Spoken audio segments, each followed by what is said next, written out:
So Sin and Chief debated Cactus Sash, and it was a comedy show. Cactus Sash, like, I don't know him. The only thing I know about him is that he's like one of the biggest ending defenders in the community. The first time I heard about him was when he made that one video about Eren, which I'm sure all of you guys know about. The only reason I know about that video was because when that video came out, a lot of people were linking that video in my comment section in like several videos of mine. So when I saw that, I was like, what the hell is that? Clicked on the link. I saw that it was an hour-long video on Eren and defending him. And look, personally, I didn't watch the video. I still haven't watched it. Nothing against Sash, but I'm just not going to watch an hour-long video defending Eren. In general rule, I'm just not going to watch an hour-long video on anything unless it's an in-depth review of a waifu body pillow. So yeah, I didn't know anything about Sash. I didn't know his takes, what he thought about Eren, where he's coming from. I didn't know anything. So hearing him in this debate, I just got to say it. Sash has some of the most outlandish, insane, and straight up psychotic. Like, there's one take of his towards the end of the debate where it's literally psychotic. He has some of the most dumb takes I've ever heard in the anime community. This debate is a peak example of ending defenders retconning themselves, making up headcanons, blatantly lying, being disingenuous, and gaslighting. Now, I know that's a lot, right? Retconning, being disingenuous, blatant lying, gaslighting. But Sash does all of that in this video. And don't worry, I'm gonna provide proof of all of that. Sash, don't worry, bro. I got you. I'm gonna show you everything you said. Before I get into the debate, let me just show you how bad Sash's takes were. His own defenders, people on his side, were literally telling him to shut up. Look at this tweet by this guy on Twitter. He's on Sash's side. Let me read you the first tweet. He quote tweets saying, "This man really thinks Sash is scared of him. Sash is the smartest anime fan on Twitter. And who are you? A clown." Guys, I think he tweeted that right before the debate started or right at the beginning of the debate. So he tweets that, right? And look what he tweets afterwards. "Stop talking Sash," in all caps. Even Sash's defenders, people on his side, are literally telling Sash to shut up. That's how bad his takes are. People on his side are telling him to shut up. Guys, it's that bad. Again, he makes some outlandish, wild takes. Takes that I haven't even heard from, any other ending defender. This is all brand new to me. It's crazy. So, let's start talking about the debate. So, like, the first big thing that Say and Sash argue about is freedom. Now, the way Sash presents or frames his argument is rather interesting. He starts off with literally the way you, and he's talking to Chief. But I think when he says you guys or you people, I think he's referring to all of his ending haters. But he says you people or you guys have a Western view of freedom, and that view of freedom is not applicable to Attack on Titan, because the main freedom that Attack on Titan applies is the Eastern view of freedom. Now, according to Sash, Western freedom is basically physical freedom and freedom from external things. And what he says the Eastern freedom is mental freedom and internal freedom. So he talks about Armin and Eren and which freedom categories they fall into. And basically he says that Armin falls into the Eastern interpretation of freedom because Armin wants to be mentally free, internally free, by seeing the sea. Armin thinks freedom is the sea. He then says that Eren's goal for freedom, or wish for freedom, is Armin's freedom. Mental freedom. That Eren wants to be mentally free instead of physically free. Because Armin's entire speech about living in the present. Eren being not physically free is his whole entire reason for doing everything that he's doing. He was not trying to find mental freedom. He was trying to find physical freedom. No, he was trying to find Armin's freedom. No, he wasn't. He wasn't thinking about Armin. He then immediately retcons himself by saying, no, actually Eren's goal for freedom is physical freedom because Eren puts an emphasis on external factors, such as the walls and whatnot. He's unfulfilled before. Armin tells him about the book. Mm-hmm. And he says, when I looked into your eyes, that's when I realized I wasn't free. Do you agree with that? Mm-hmm. Yeah. Yeah, and he says, you had an amazing dream that I couldn't quite see. Right. So it's the look in his eyes that made Eren realize he was unfree. Not what he's saying specifically. And then what Eren does is because he's unfulfilled and he realizes he's unfree because he can't be the same as Armin, which he can't find the joy in that Armin has, the look in the eyes, which is important. You have this thing where he understands he's not free, and then he justifies that to himself by not creating the external factors, but putting emphasis on the external factors.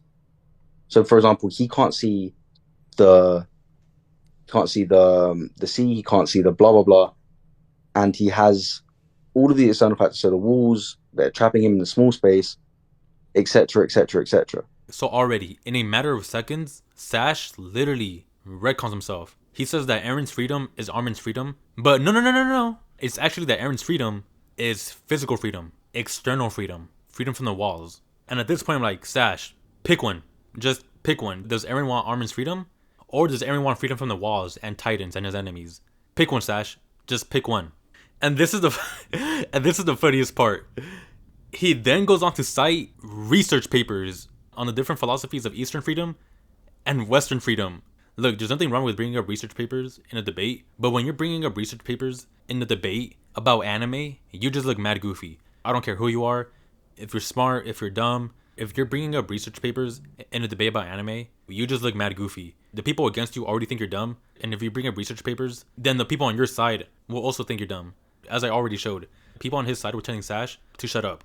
Him citing research papers does not help his argument at all. It did not add anything to his argument. I don't know why he thinks or thought that boosted his argument. First off, the way he framed this argument was that our view of freedom, the quote-unquote Western interpretation of freedom, is not applicable to Attack on Titan. So the way we've been viewing freedom, interpreting freedom in Attack on Titan, is not correct because we have a Western view of freedom. But not once does he point to a specific example of us projecting our interpretation of freedom on Attack on Titan. He literally says that Eren wants external freedom and physical freedom, which he says is quote-unquote Western freedom. So his framing of his argument goes out the window immediately. He started off saying, oh, the way you guys view freedom is not applicable to AOT because AOT is all about Eastern freedom. But he goes on to cite evidence of Eren's character wanting quote-unquote Western freedom in Attack on Titan. Sash, that's not us projecting our quote-unquote interpretation of freedom on Attack on Titan.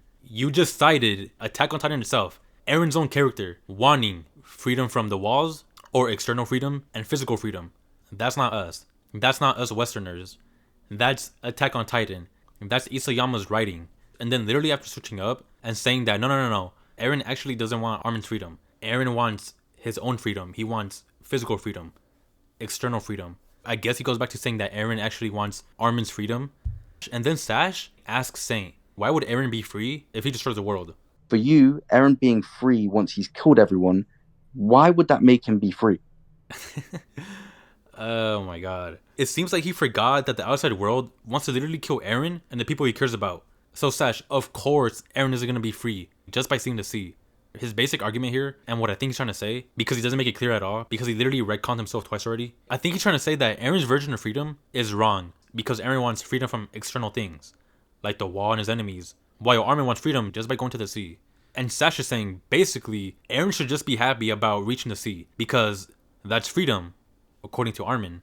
Again, Sash seems to forget that Eren literally saw his mom get eaten by a titan right in front of him, which makes Eren realize that he will never be truly free because his enemies will always try to take his freedom away. In other words, kill him, which is why he vows to destroy his enemies, titans and then humans in the outside world. But according to Sash, Eren should forget about people wanting to kill him, because in Sash's own words, there will always be things that limit you. Why would Like all these external, so what did you never expect him to do at that moment when he saw the ocean just chill and play in the water, when he knows that people across the world want him dead? There will always be things that limit you, no matter what.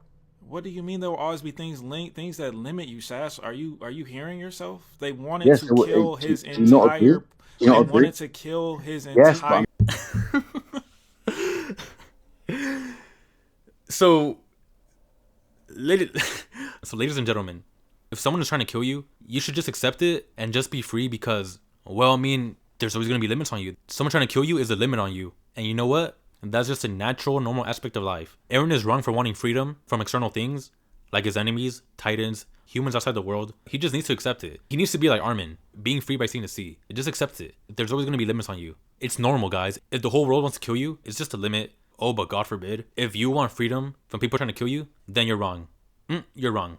No, you're wrong. He then says Eren doesn't understand his own freedom. So after going back and forth and saying Eren wants Armin's freedom, oh no, Eren wants his own freedom, and then going back to saying, oh, Eren wants Armin's freedom, he's now saying Eren doesn't understand his own freedom, so he creates external roadblocks. Yes, according to Sash, Eren creates his external roadblocks to him getting freedom.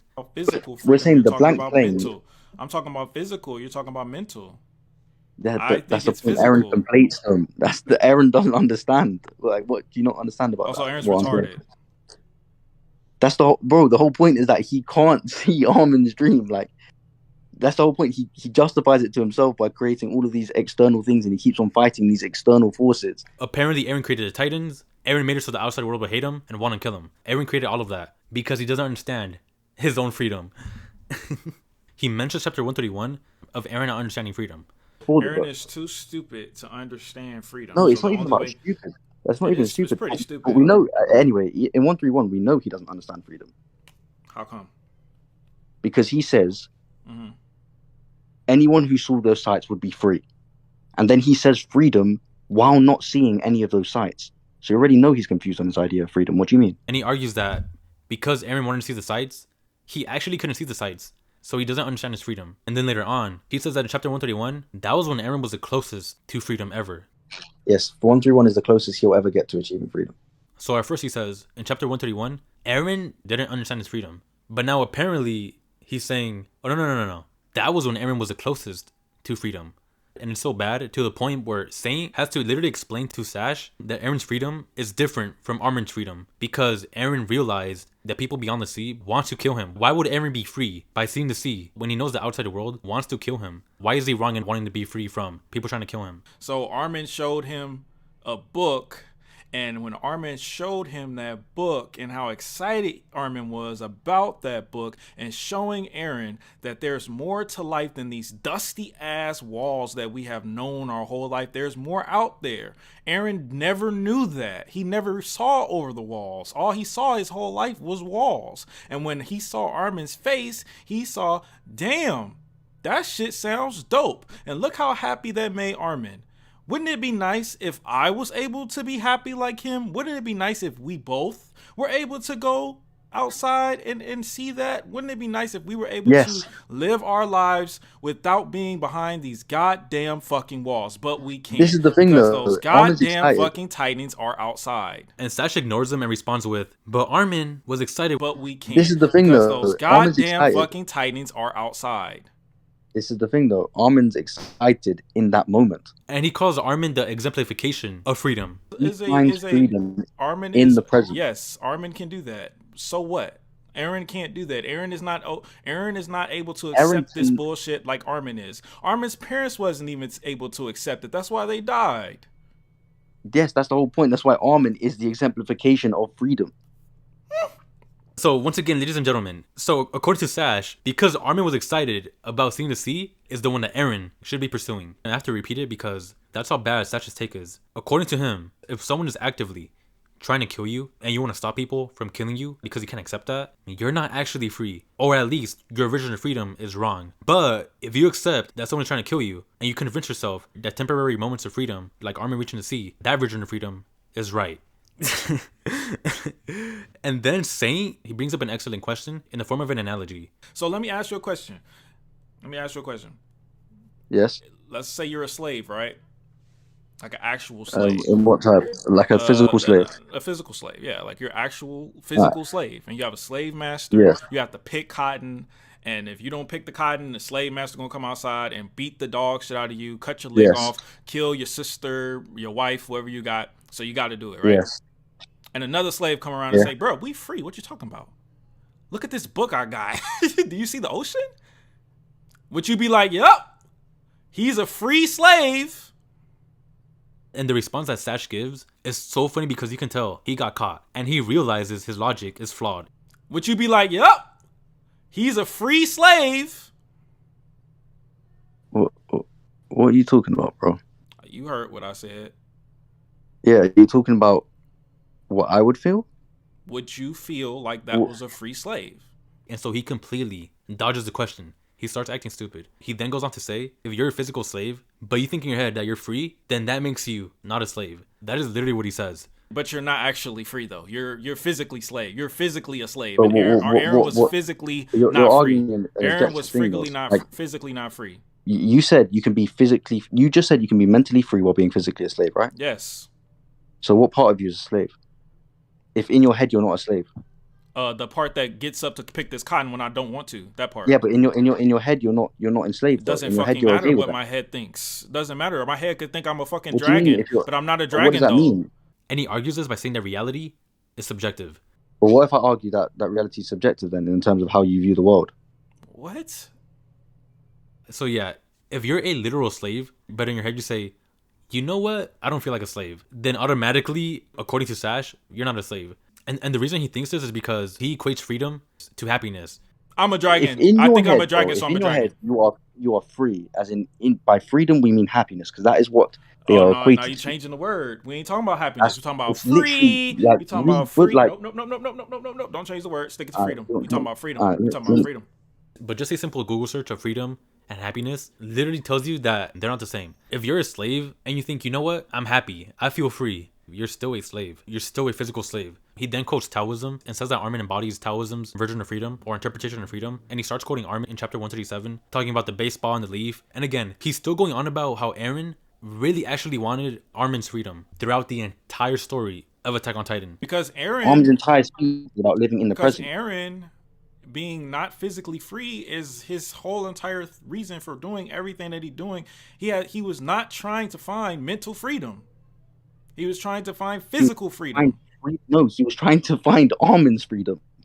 No, he wasn't. He wasn't Yes, thinking he about was. Armin. He said- He brings up chapter 73 and he's talking about this convo between Eren and Armin and how Eren told Armin, when you told me about your book and the outside world, I saw the look in your eyes and I wanted that. He wasn't Yes, thinking he about was. Armin. He said, you are in the amazing dream that I can't see. He wanted to see the amazing dream. Bro, he was not. Yes. The whole story. Yes, the he whole was. That is the whole thing.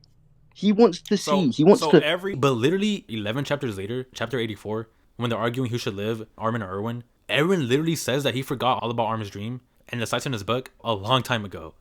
So yeah, Eren literally says that he forgot about Armin's dream and the sights of the outside world a long time ago. And then 7 chapters later, in chapter 90, during the medal ceremony, Eren is talking about the outside world, about the sea, the frozen plains, the snowfields on sand. But immediately afterwards, Eren pictures his kid aunt getting eaten by dogs. So Sash, explain to me why in this moment, when Eren is talking about the sea, the frozen plains, the snowfields on sand, why isn't Eren smiling in this panel? Why is he picturing his aunt getting eaten by dogs? Why isn't he picturing him having a vacation with Armin and Mikasa at the sea? Why isn't that Sash?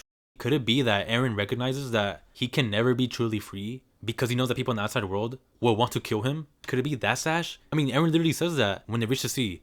Sash, why isn't Eren happy here? We know that Armin is happy. He's playing around and grabbing seashells. But why isn't Eren?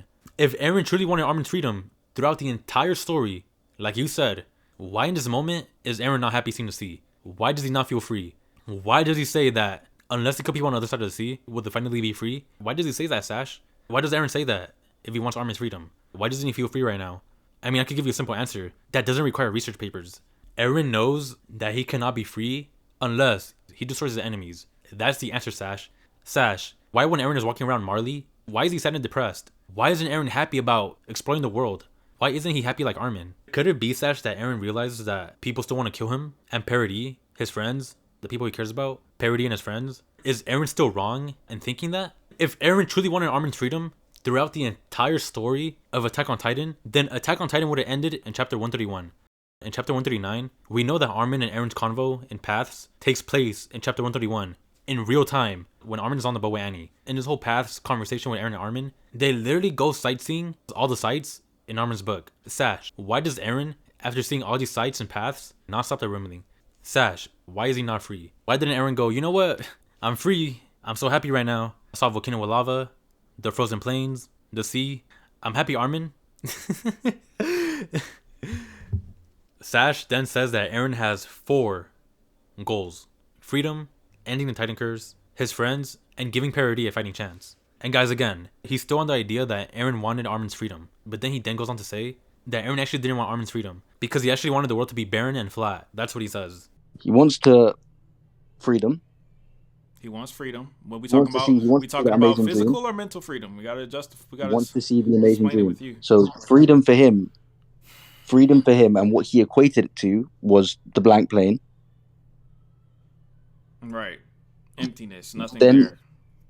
So out of emptiness, the views in the book, which you know isn't true already. And then Sam brings up how it doesn't make any sense that Eren wanted to give Parody a fighting chance, but they literally get bombed at the end. To which Sash responds, well, Eren doesn't know Parody got destroyed, so he didn't fail. It's okay. And then Chief says, yeah, but Parody got destroyed. And then Sash says, yeah, but Eren doesn't know. And then Chief says, yeah, but Parody got destroyed. And Sash goes on again, yeah, but Eren doesn't know. He didn't fail. What's next? What else did he say? He said Titans are back and Paradise is destroyed. Eren doesn't know Paradise is destroyed. But it was. But does Eren know that? But it was. But does Eren know that? Would he have known it if it got destroyed the next day after he died? No. It doesn't matter No, if he knows it or not. He still failed. Yeah. You can fail without knowing you failed. That's got nothing to do with his, as in him winning, as in he made his choice, as in it aligns with the choice he made. As in he made a choice and he reached the result of that choice. That's what I'm saying by win. And that's what's like so funny to me. It's either that he's incapable of admitting that there's some things in Attack on Titan that just do not make sense and are not good, or he actually thinks Attack on Titan is a 1000% perfect story. There's nothing wrong about it and everything makes sense. Sash himself says that one of Eren's main goals is giving Parody a fighting chance, and then Parody gets destroyed. But then Sash says, yeah, it's okay. Eren doesn't know. It makes sense. It's okay. Just incapable of seeing how bad that is. And Sang tells Sash to rank Eren's goals in terms of importance. And Sash says that at number 1, that Eren's main premier important goal is freedom. His second important goal is the Titan Curse. And after that, his friends and Parody are equal in importance. Fine, but do you agree that there's a hierarchy? Yes. Which one is most important? Bro, I'm saying freedom. You just said you agree. Okay, freedom. Freedom, Titan Curse. And then they're similar. So Sash is saying that the Titan Curse is more important to Eren than his friends or Parody. When in chapter 131, Eren says that the Titans can be gone if all Eldians die. But of course, he can't accept that. So even Sash doesn't even know the importance of Eren's own goals. He then says that Eren wins. Yes, he says that Eren wins because Eren completes all his goals. At the end of the day, he wins, right? In terms of the story, like he wins. He gets the result he wanted. No, he doesn't. How did he not win? This is what he shows. And like I just said, Sash says that Eren's main premier goal is freedom. But literally at no point does Eren ever get freedom. According to Sash, Eren's freedom is Armin's freedom. But where in the story does Eren gain Armin's freedom? Like where? Eren literally dies depressed and sad. He doesn't feel free. He doesn't feel happy. He's literally crying. Where did Eren gain freedom? Sash, where did Eren gain freedom? Tell me. And then Sash talks about Ymir. He says that Ymir doesn't want to kill Eren, but literally 20 seconds later, he says that she doesn't want to kill him. This is what you're telling me. He clearly doesn't want Eren dead. Like, well, why is she helping Armin kill him? Because she sees Armin, she wants Armin in paths. Blah blah blah. They have the conversation with Zeke, and that's the turning point. And then she decides she wants to kill Eren. She decides she wants to kill Eren, right? Yes. Okay. At some point, literally within 20 seconds, he retcons himself. And then he tries to explain that by saying, no. Ymir was on Eren's side. But she then realized that Eren was on the wrong side. That the rumbling was wrong. And then she wanted to kill Eren. But then that begs the question. I mean, I literally thought that it was accepted within the whole community. Ending defenders and ending haters. I thought we all agreed. I thought it was common sense. That Ymir is a 4-dimensional being. She can see past, present, and the future all at the same time. So based on that, Sash, why is Ymir playing this charade where she's on Eren's side with the rumbling, and then midway through the rumbling, she's like, you know what, nah, I'm not with that. Sash, if Ymir's a 4-dimensional being, and she can see the future, why is Ymir flip-flopping positions all the goddamn time? Is Ymir acting? Is she playing a charade? Or Sash, are you arguing that Ymir is actually not a 4-dimensional being? Is that what you're arguing, Sash? Because it used to be that we all thought, again, ending haters and ending defenders, I mean, we all agreed upon that Ymir was a 4-dimensional being. So if Ymir could see the future, and she knows that eventually she's not going to be on Eren's side, why is then she on Eren's side in the first place? I don't think Sash knows. And this is the part that gets me. He says that Ymir had to let go of her twisted love for King Fritz, so in order for that to happen, she had to watch Mikasa kill Eren, and finally, that's when she was free. She saw Mikasa kiss Eren, and then she was like, I'm free now. That is what freed her. That event is what freed her, yes. And this is my thing. Why are ending defenders so adamant on taking away Eren's best moment in all of Attack on Titan and taking away all meaning of it? In chapter 122, it used to be before chapter 139, we all agreed upon it. I remember. We all said, in chapter 122, Eren freed Ymir. Ymir was stuck in paths for 2,000 years, bound by the king's will. She was cursed. And then Eren showed her that she's not just a slave, that she's not a god, that she's a person, that she doesn't have to serve anyone. She can make her own decisions. She can choose. And we all said, wow, one of Eren's best moments. It was my favorite Eren moment. Eren showed Ymir that she can choose what she wants to do. Ymir gained freedom. Eren gave her that freedom. He freed her from the curse. But for some reason, ending defenders are so adamant to just accept that even after 122, she was still cursed by King Fritz, and it was because of her love. And they just accept it. Sash, in this debate, just accepts it. Why did you ending defenders eat that up? Sash, why did you eat that up? How did you not see that and go, wait, what? Ymir's still cursed by her love for King Fritz? But I thought Eren freed her in chapter 122. How did you guys not ask that question? How did you guys eat that up? How did you guys let Isayama take away Eren's best moment, top 3 moment in Attack on Titan? How did you guys let Isayama take that away and just accept it? You guys just ate it up. I don't know how. A beautiful moment, and it's retconned in chapter 139. And what's your guys' argument for chapter 139 and freeing Ymir? Oh, Mikasa freed her and showed her that she can make her own decisions. But didn't Eren literally do that in chapter 122 by telling her that she can make her own decisions and she doesn't have to be bound by King Fritz? She doesn't have to serve anyone. It's the same exact thing that you guys said for chapter 122, but you're applying it to Ymir and Mikasa and killing Eren and just blindly accepting it, which to me is just crazy. And Sash says that Ymir gains the value of life through Armin. Ymir gains the value of a life in 137. Through the conversation with Armin and Zeke. So again, taking away that moment in chapter 122, Eren literally tells her, you're not a slave and you're not a god. You're just a person. Why didn't she right then and there gain the value of life? Tell me, Sash, how did she not gain the value of life? Why in this moment is she crying when Eren frees her? To me, Ymir crying here says that she's finally free. But I guess it doesn't mean that. Why is she crying, Sash? Is she crying because Eren is hugging her? Does she actually want King Fritz to be hugging her? Is that what it is? And then they move on, and Sash says already he says like dumb shit, but don't worry, he says more. But he says that the Jaegerists worship Eren because they're called Jaegerists. Yes. What do Jaegerists do? What do Jaegerists do? Defend their homes and their lives. Yeah, but what do they worship, like in the literal name? They worship Eren. No, they don't. They're literally called Jaegerists, bro. Sash, do you know that the Jaegerists did not call themselves Jaegerist? They didn't name themselves that. In the manga, Nile Dog gives them the name Jaegerist.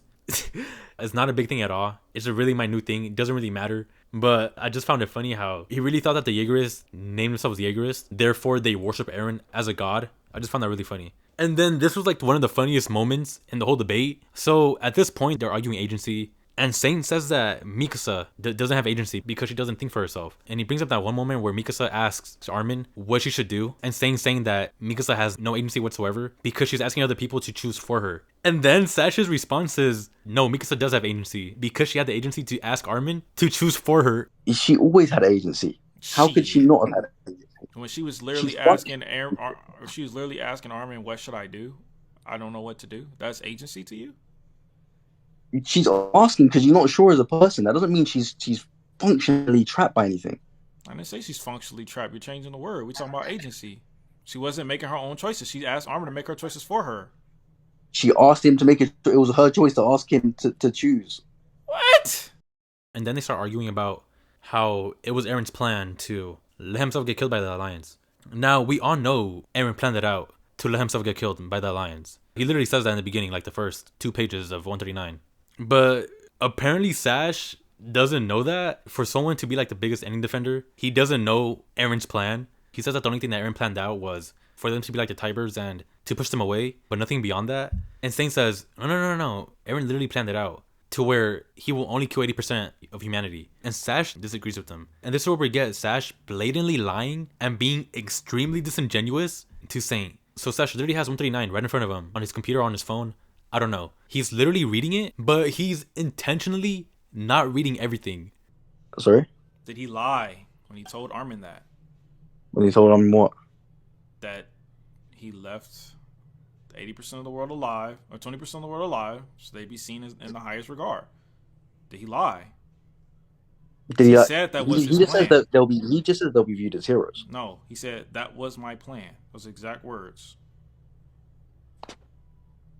He says they will be looked at blah blah blah. Armin asked, "It was all to push us away and make us into the heroes who saved humanity by hunting you down." Yes.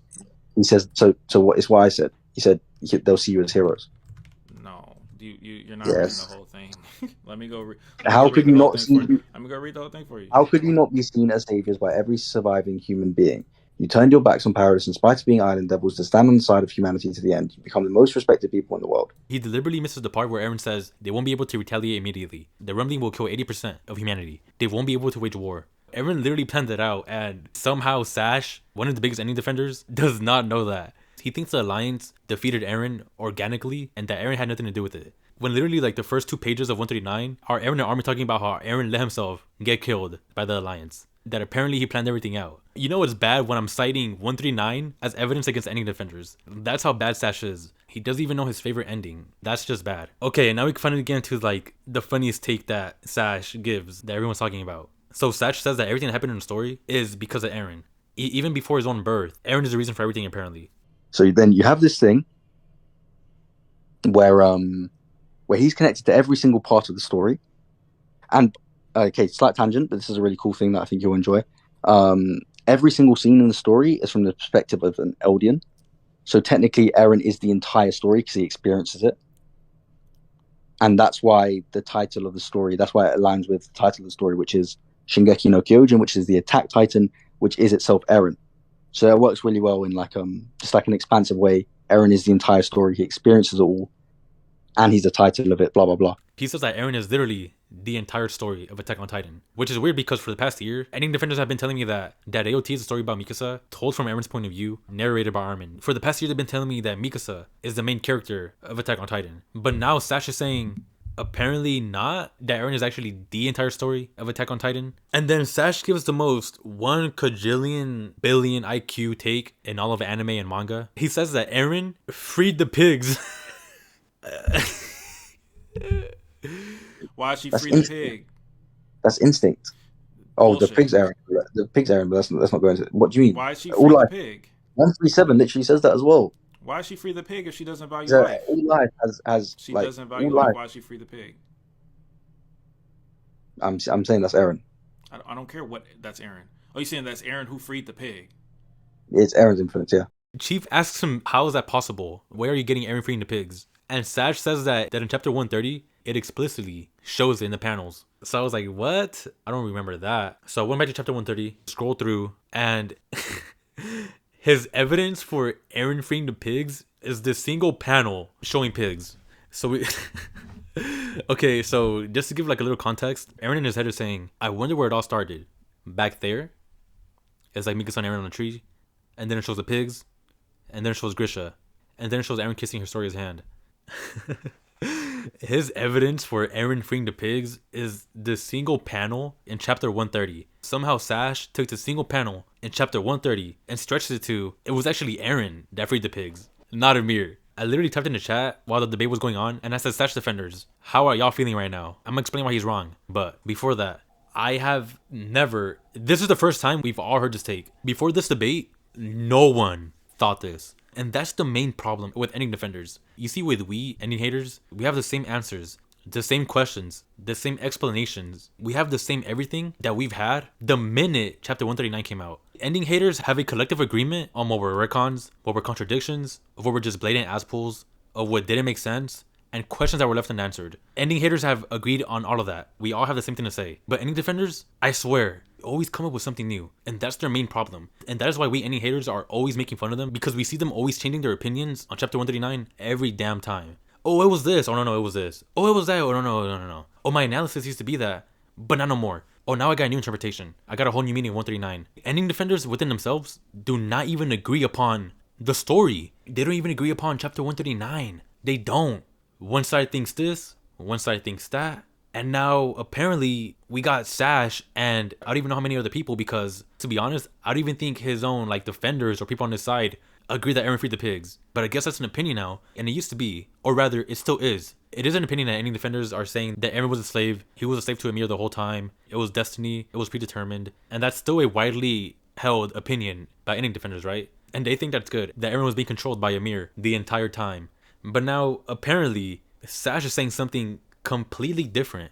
Sash is now saying, no, everything that happened in AOT was because of Eren. Eren freed the pigs, not Ymir. It was all Eren. And here's the reason why Eren did not free the pigs, and why it's a complete stretch to even say that. The reason why Eren didn't free the pigs is because Eren has the power to change or manipulate time through the Attack Titan's power. We know that he was manipulating Attack Titans throughout history, right? When Ymir frees the pigs, Titans aren't even created yet. Ymir freed the pigs before she got into the tree. So how is Eren influencing or controlling Ymir to free the pigs? Like, what's the reason for Eren doing that? Like, it doesn't make any sense. Paths is not even created yet when Ymir freed the pigs. And like, what is Sash trying to say with Ymir?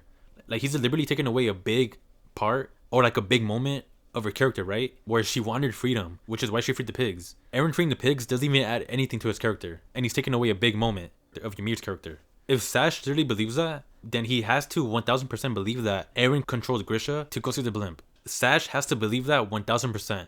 If he actually believes Eren freed the pigs, Sash has to believe that Eren controlled Grisha to go see the blimp. If Sash believes that, then Eren knowingly got his own killed. Like, really, if Sash believes that, then he has to admit that Eren knowingly got his own killed by making Grisha take her to go see the blimp. And like, one of the biggest things about Grisha's character, which Eren himself says, is like Grisha started the story. Not literally, right? He's not the main character, but his influence on Zeke's character and Eren's character. Grisha started that.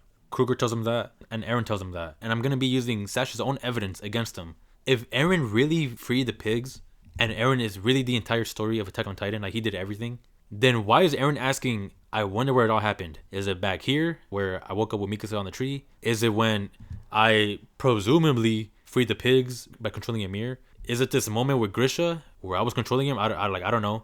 Or is it this moment where I kissed Storia's hand? Sash, are you telling me that Eren doesn't even know when he started the story of Attack on Titan? What is it, Sash? You're telling me that Eren did everything. Eren did everything. So then why is he asking, when did the story start? Shouldn't it be, oh, this is where the story started, and it should just be a panel of pigs? Shouldn't it be that, Sash? Oh my god. I'm telling you, not even his own people believe that, 1000%. I bet when they heard Sash say that Eren freed the pigs, I bet they were just as shocked as we were. Wow. And then Saint and Sash argue about how Ymir jumped in front of the spear and what it meant. Now, Saint has the correct view of this. He says that the reason Ymir jumped in front of the spear and didn't regenerate is because she was miserable in her life right alongside King Fritz. She wanted to be free of him. She wanted to escape him. So she deliberately chose to die by not regenerating. When you read 122, how did this make sense? Okay, so what I thought was that she wanted to escape, but she couldn't. That's what I thought. So why didn't she regenerate? Because she wanted to escape him, but she couldn't. She wanted Then to why escape him. couldn't she? No, she wanted to escape him. Why couldn't she? Died. Why couldn't she? Let me tell you, she wanted to escape him, and she died. Mm-hmm. But for some reason, Sash doesn't agree with that. He says, no. It's not that Ymir chose to die. It's just that she didn't have the will to regenerate. And he says those are two completely different things. The will to regenerate is completely different from choosing to die by not regenerating. No, when she died, she chose to die. She didn't have the will to regenerate anymore. She chose to die. She didn't have the will to regenerate anymore. Which is saying she chose to die. Choosing is such a weird word for this. She could not regenerate. Guys, again, I don't know. Cognitive dissonance is strong with this one. The mental gymnastics is crazy. And it's funny because Saint is saying, so she chose to die. And he says it over and over again. And Sash says, well, choose is a weird word. Like, how? What other interpretation do you have of her not regenerating?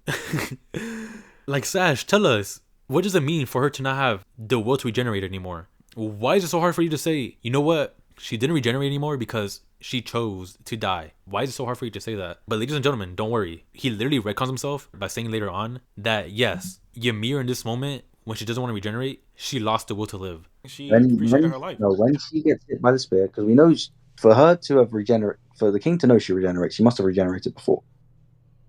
Yeah? Right. Probably. So in that specific moment, we see her look up at the king, his face, stoic face, and that's it. She loses it. It's been a certain amount of time. Okay. Agony builds up over time. This is not new concept. And then she loses the will to live. Right. Yeah. Right. So there's another example that I give upon the several examples that I already gave of Sash saying one thing and then later on saying the complete opposite. And it's funny because he doesn't realize this. That's the funniest part. At no point does he go, oh, you know what? You're kind of right. You kind of like changed my mind. change my view, change my perspective. I see where you're coming from. No, he's just literally like right on the spot, changing his takes. And I don't think he realizes that, which is the funniest part. And then we have Sash with another blunder that could be explained by evidence directly from the story of Attack on Titan.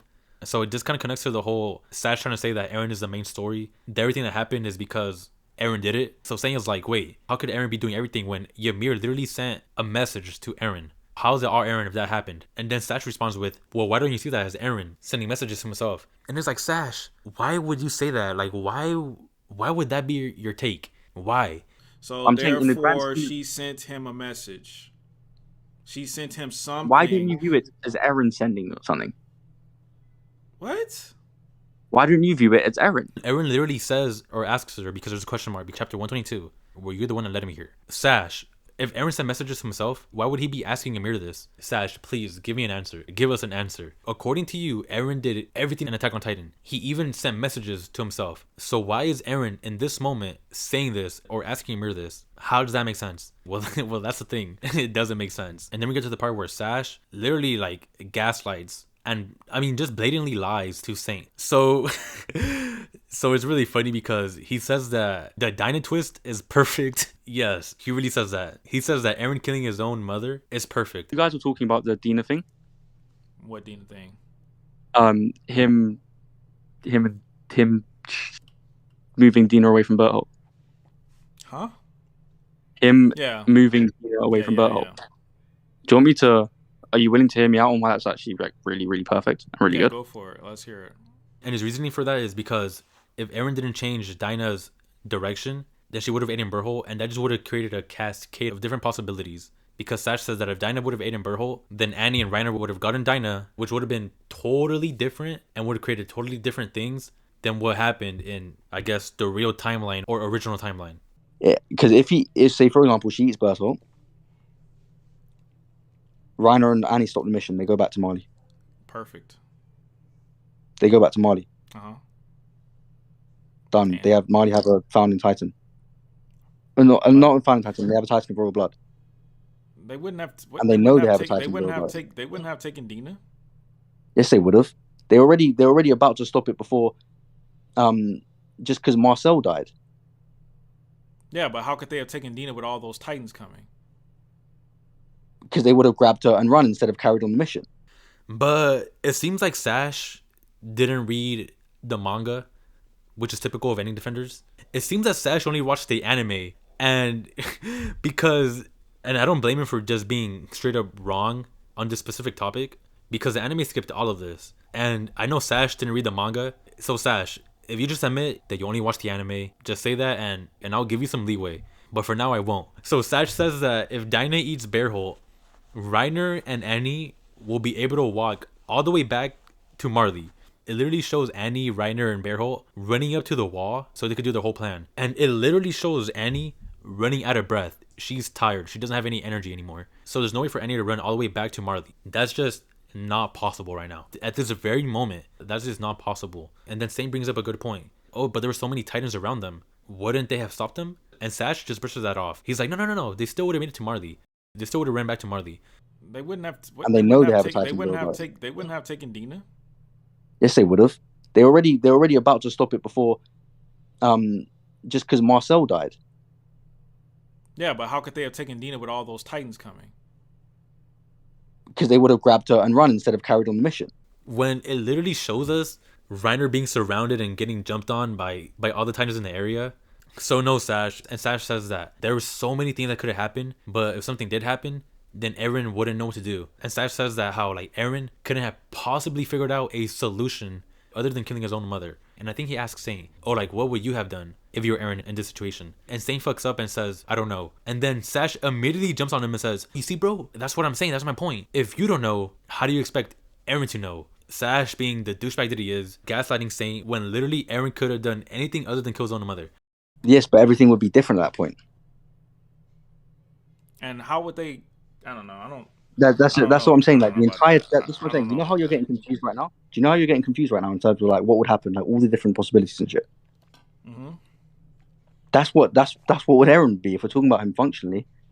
Like all these things could happen. All these things, like you know what Eren could have done? Instead of controlling Dina and changing her direction, he could have left Dina to eat Bearhole and then control all the other Titans in the area and eat Reiner and Annie. There was no way for Reiner and Annie to escape. There was no way. Eren could have easily gotten all the Titans in the area and just make them focus on Reiner. And you know what would happen? Dina, someone with royal blood, now becomes a Titan, the Colossal Titan, and some other randos become the Armor Titan and the Female Titan. While this is going on, at this very moment, or at least like kind of in this very moment, Grisha is currently slaughtering, Grisha is currently slaughtering the entire Reese family, and he's eating Frida and gaining the Founding Titan. So Parody now only has 2 Titans, the Titan and the Founding Titan. They now have 3 more, the Colossal, Armored, and Female.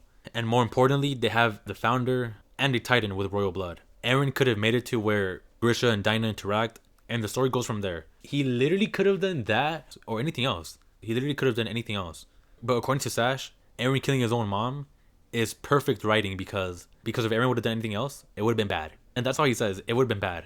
Eren couldn't have possibly known. So yeah, he kills his mom instead. Amazing. He could have saved his mom, saved the people of Shinganshina. And it's crazy because, remember in the beginning when I said that Sash has a psychotic take? I'm about to explain the psychotic take of his. So Sash says that the biggest traumatic moments of Eren's life is seeing his mom get eaten in front of him and the whole syringe thing with his dad. So he says that those are the 2 most traumatic moments of Eren's life. And he goes on to explain this whole nature and nurture thing. So he takes that and somehow tries to argue that because Eren suffered these traumatic moments as a kid, now in the future as an adult, because Eren suffered those traumatic moments, he's now going to be the cause of those traumatic moments to himself because of nature and nurture. And he says this like it's brilliant writing. Basically, the Dina thing, you know how Eren's supposed to be a component of nature, right? In the story? Like his nature is the reason he does things. I guess, bro. But do you agree with that or not? Like, I don't understand what you're saying. What do you mean he's Eren's supposed to be a nature, like he does things because that's how he was born. I've always been this way. Yeah. This is who I am. Okay. Yeah. Okay, so he's like that, but of course everyone is impacted by their environment to some extent, right? Yes.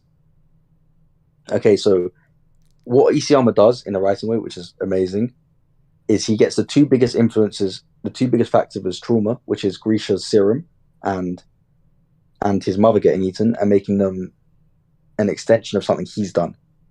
So he influences them in some way. So he becomes the main factor in his own environment, which means that it's his nature overriding every single time. Let me repeat that. Sash says that Eren causing his mother to die, making his dad give him the attack titan, the 2 most traumatic moments of Eren's life. Sash says that that's great writing and perfect writing because Eren is influenced by his environment and he grew up traumatized. So now in the future, when he has the ability to change that, he instead goes, no, I'm gonna traumatize myself. Eren traumatized himself again after experiencing those traumatic moments. Eren is the reason for his trauma. That is what Sash is saying. Eren is the reason for his trauma. Like I said, completely psychotic. And then this is gonna be the last point. So they start arguing about how Eren said that he didn't want to leave the island to chance because if he did that, there would be no guarantee of the island surviving, which is why Eren does the rumbling because he wants to ensure the guaranteed safety of Parody, which is why 139 is a retcon of this plot point because Eren literally puts the Fae Parody in Armin's hands on the chance that Armin will somehow save Parody or guarantee her safety. So yeah, retcon. And Saint says this, but Sash argues that according to Eren, Armin is not a chance. Armin is a guarantee. He said he did not want to leave the island to chance, which is exactly he doesn't what leave he it a chance. He does leave it a chance. No, he doesn't. It's a chance. That's not his view of Armin is not chance. Chance is not guaranteed. His view of Armin is not chance. What? Never has been. His view of Armin is not chance. It never has been. Chance, which is why he rumbled in the first place. Why didn't he just believe in Armin's? Which makes zero sense because if that was true, if Eren really did see Armin as a guarantee and not a chance, then Eren would not have done the rumbling. If Eren really trusted Armin, if he saw Armin as a guarantee, then why did Eren not follow Armin since the beginning? Why at no point post time skip does Eren say, you know what, Armin? I don't know what to do. But you know what, Armin? I trust you. I believe in your judgment. Whatever plan you got or whatever no plan you got, anything you say, we'll do. At no point does Eren say that. And Sash tries to bring up this one moment back in the first arc with the cannons. Eren is like, oh, Armin, I trust you. Go speak to them. He tries to bring that up as evidence that Eren still completely trusts Armin and doesn't see him as chance. And instead sees him as guarantee. Eren literally doesn't even want to talk to Armin. Like, Armin has no plan. Zero plan. Like the jail scene between Eren and Hanji. Eren is telling her, like pleading with her, tell me, do you have a plan? Let me know. But they don't. No one does. Armin especially doesn't. So Eren doesn't view Armin as a guarantee to parity to safety. Eren literally says that when he's walking around Marley, when he realizes he's gonna do the rumbling, when he says they're all gonna die. No, I'm going to kill them. Yes, that's what's gonna happen. It must be that we never found a way for parity to survive. Eren literally says that. He acknowledges that they have not found a way for parity to survive. There is no talking. Armin has no plan. Hanji has no plan. Nobody has a plan to guarantee parity to safety instead of the rumbling. In chapter 133, Eren literally tells Armin there is no reason for them to talk. Armin wants to talk, but Eren doesn't. You know why? Because he doesn't trust Armin to guarantee parity to safety. If he did, he would have been like, you know what, Armin? Let me hear you out. Or do you have a plan? Or what should we do? But according to Sash, Eren views Armin as a guarantee to secure the safety of parity because according to Sash, the Tiber family set precedent that showed Eren that yes, Armin can guarantee the safety of parity. He tries to equate the Tibers and Armin because the Tibers control the Marleyan government, and Sash says that, oh, that was precedent as to how Armin can guarantee the safety of parity. And that is a complete false equivalency. And how Sash doesn't realize that and doesn't see that as a bad plot point in chapter 139 is just astonishing. The only similarity that the Tibers have to the Alliance is that they directly went against the people of Eldia. The Tibers went against the people of Eldia and want to go up to the Marleyans, and the Alliance are going against the Eldians and saving the world. And he thinks that constitutes enough to make an equivalency between the Tibers and Armin and the Alliance. But here's why. They're not the same. The Tibers literally do not care for the people of parity. For the 100 years that the Tibers are in control of the Marleyan government, or how many years they're in control, I don't know. But literally while the Tibers are in control of the Marleyan government, Eldians are kept in concentration camps in Marleyan ghettos and around the world. By the way, Sash says that the Tibers are in control of propaganda around the world. So while Tibers are in control of the Marleyan government, they're literally letting Eldians, their fellow Eldians, be enslaved, murdered, used as titans, be dehumanized, they live in ghettos, and they're forced into war. The Tibers would have been no different than any other figurehead in the Marleyan government. If it was just like a regular Marleyan king and queen or government, they would have been doing the same thing that the Tibers are doing. The Tibers do not care about parity. They are not advocating for a peace treaty of parity. They are not advocating for a resolve or a solution. For the past 100 years, ever since Karl Fritz went to parity and hid behind walls, the Tibers at the Marleyan government and the outside world propagate hate against the Eldians. Armin is different because he wants a solution, a peace treaty between parity and the outside world. Do you know why the Tiber family worked? Because everyone had a collective hate against the Paradisians and the Eldians. It was literally the world against parity. With Armin, he wants them to come together after Eren literally killed 80% of the entire world. And somehow they believe the world will not hate them. They believe the world will not want to kill them. Eren really believes that Armin is a guarantee. Well, we know he doesn't, because literally everything before 139 tells us that Eren didn't trust Armin. He didn't believe in Armin. Armin didn't even have a plan. Again, in 131, Eren says, damn, it must be that we never found a way for parity to survive. But according to Sash, Eren saw Armin as a guarantee because the Tibers set precedent when, as I just explained, the Tibers and the Alliance are two completely different things, and to equate them just does not make sense. I do not know how Sash thinks that makes sense. He tries to argue that, oh, it makes sense to Eren, but Sash, it doesn't matter if it makes sense to Eren. It didn't make sense in the story. Come on, Sash, be better. And yeah, guys, that's the end of the video. If I do gotta say one thing though, I really wish, and I'm actually really disappointed in Sash and Saint. I'm really upset that they didn't make out. I wanted to see them kiss. I wanted to see them make up. I wanted to see them make out. You know, just a little type shit. You know what I mean? That's what I wanted, but unfortunately, we didn't get that. But yeah, guys, I love you all. Really long video, but I had to go point by point on Sash's arguments because I want to show how they're just wrong and flawed, and just point out how it doesn't make sense. But yeah, guys, I love all of you. If I could kiss every single one of you, believe me, I would. Thank you for watching. Don't forget to like and subscribe. It would really help out my channel, and I would appreciate it immensely. Thank you, guys, and I'll see you in the next video. Peace.